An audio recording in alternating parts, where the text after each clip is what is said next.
Hi everyone, Charles from the Food People here. I hope you're keeping safe and well. Back today for the 9th episode in our 12-part series, looking at the longer term shifts in food and drink in the COVID era, but through the lens of our annual trends framework. In this episode, we look at friction-free, that sits as part of the wider social and cultural trend, Don't Stop the Gratification, a wider cultural movement centered around breaking down unnecessary barriers and making food and drink consumption as straightforward and as easy as possible. Life is hard enough. We don't want our food experiences to be tedious or mundane. We know what we want and we want it now. Key to this principle is making food experiences, both in and out of home, as streamlined and as seamless as possible.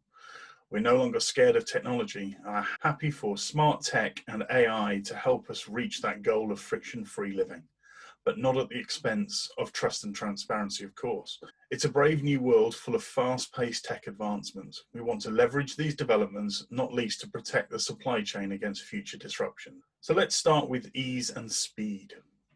Consumers are willing to pay for convenience. It's no secret they can be demanding and want their needs met without having to go to great effort.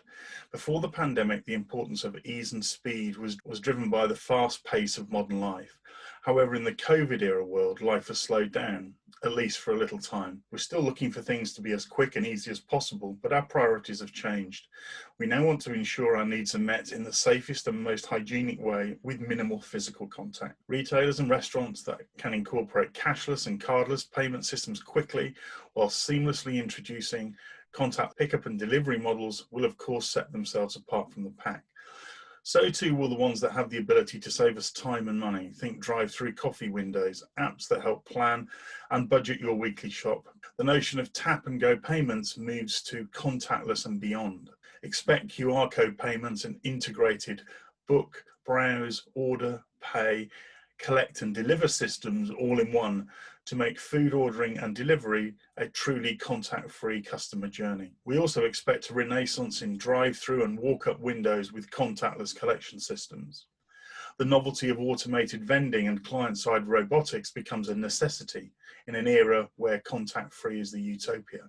Then we have digitized supply chains. Pre-coronavirus, we already saw food businesses going increasingly digital to remain competitive whilst increasing transparency in the sector. Inherent weaknesses and a lack of traceability in our supply chain were already highlighted in high-profile food scandals globally. Now, the current crisis has further showcased the need for and accelerated the adoption of digital technologies. Blockchain and smart tech are no longer abstract terms, and there are increasing calls to leverage such technologies to create a fully transparent supply chain right back to source. Meanwhile, there's been a surge of small businesses and suppliers signing up to e-commerce platforms and online marketplaces, as these sites are allowing them to communicate in real time with other businesses, customers and suppliers. How technology and AI can revolutionize but also future-proof the industry has been further highlighted by COVID-19. Then we have dark reality. The viability and potential of dark kitchens, which includes virtual, ghost, cloud, satellite and delivery-only kitchens, has been a debate raging in restaurant circles for some time. Broadly speaking, dark kitchens are premises, either an extension of an existing site or entirely separate entity, where restaurants can prepare meals that are for delivery only. For restaurants, in a world where delivery to consumer rather than consumer to venue is extremely important and growing continually. These providers can offer a cost-effective means of establishing an online presence alongside getting their food to more customers, but crucially with limited or zero human contact.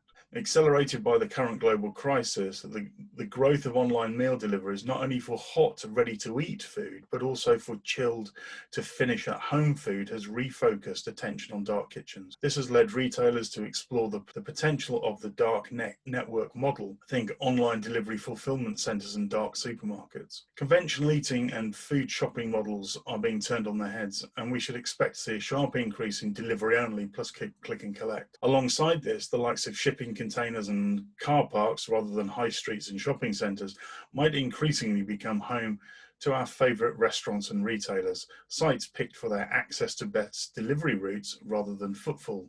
Then we have the rise of the digital aggregator. In a world where convenience is key, power has been shifting in recent years into the hands of the digital aggregator. Generally speaking, an aggregator is a network platform that collects information about a goods or service. It makes these providers its partners and sells their goods and services to customers under its own brand, obviously making money by charging fees and commissions in the process. In context of the food world, the services they offer, such as tools and platforms for restaurants to access online marketplaces and therefore orders, are traditionally combined with delivery services for which they also charge the fee.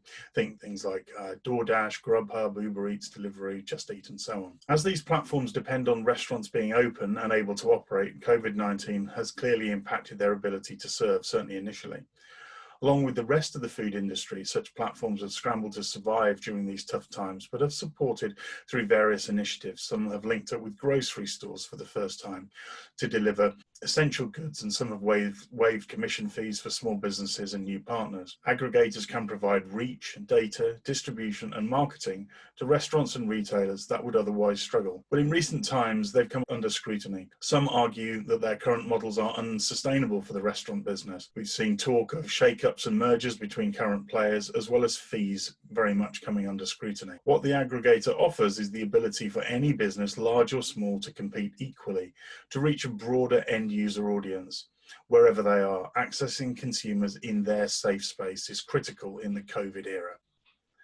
In this episode, we've highlighted the relevance and shifts that are likely to evolve and develop in the COVID era through the lens of friction-free.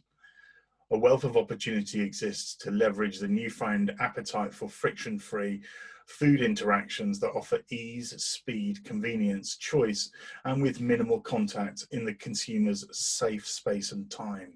In episode 10, we'll continue to look at the social driver, don't stop the gratification, looking at the megatrend engineered magic through the lens of COVID-19 and the longer term shifts that we expect to see manifest in this COVID era. Join our TFP community for the details of episode 10, our recent special episodes, and all the latest food and drink trend foresight. Visit thefoodpeople.co.uk and complete your details at the footer of the page.